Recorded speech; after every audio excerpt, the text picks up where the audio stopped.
जय श्री कृष्ण दोस्तों। भौतिक संसार में जीते जी कभी कभी या मानो हम भजन तो करते हैं पर हमारा मन ही नहीं लगता। हम मुख से हरि नाम तो ले रहे हैं पर विचार अनेक चलते हैं। तो इसी के ऊपर बल देते हुए श्रीमद् भागवत गीता में भगवान श्री कृष्ण कहते हैं कि हे अर्जुन, तू सर्दी और गर्मी, सुख तथा दुख, मान तथा अपमान में तू शांत रहकर मेरा नाम लेता रहे।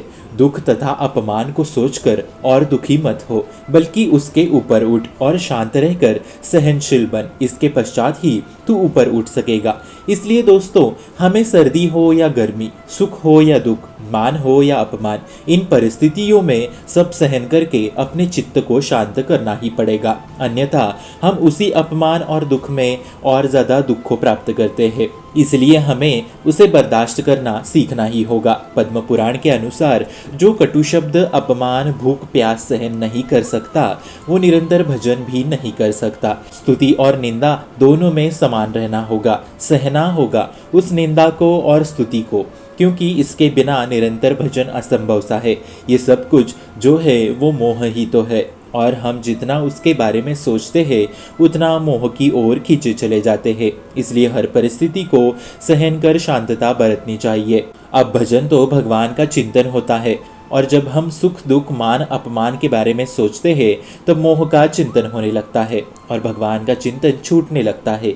कोई आपकी तारीफ करता है तो आप वही सोचते रहते हैं और बाकी सब भूल जाते हैं। ठीक इसी प्रकार इसलिए भजन नहीं हो पाता। पैसों में लाभ या हानि तो होती ही रहती है, परंतु हमें ना लाभ में खुश होना है और ना ही हानि में दुख होना है। बस इतना तालमेल रखना है कि भगवान का नाम मुख से नहीं छूटना चाहिए। यही खबरदारी लेके सुख और दुख को संभालना चाहिए। तो यहाँ तक पहुँचने के लिए आपको बेहद ही सुदृढ़ होना पड़ेगा। परास्त होते होते ही वहाँ तक पहुँचना पड़ेगा। परंतु भगवान के नाम का ऐसा प्रभाव है कि कुछ भी असंभव नहीं होता। भगवान का नाम आपको कभी ना खत्म होने वाला सुख प्रदान करता है तथा सब कुछ संभव होने की ताकत प्रदान करता है।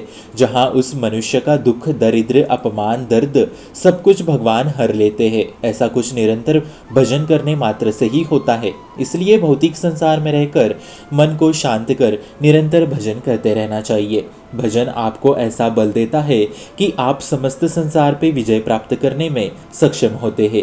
इसलिए नाम छूटना नहीं चाहिए, और जो निरंतर भजन करते हैं उसके अंदर प्रेम का अंत कभी नहीं होता, और जो प्रेम का सागर बनता है वही तो भगवत धाम प्राप्त करता है। भक्ति का प्रसार करने हेतु इस चैनल को अपने मित्र और परिवार संग शेयर जरूर करें, और भक्ति दृढ़ करने हेतु इस चैनल को सब्सक्राइब करना ना भूले। राधे राधे।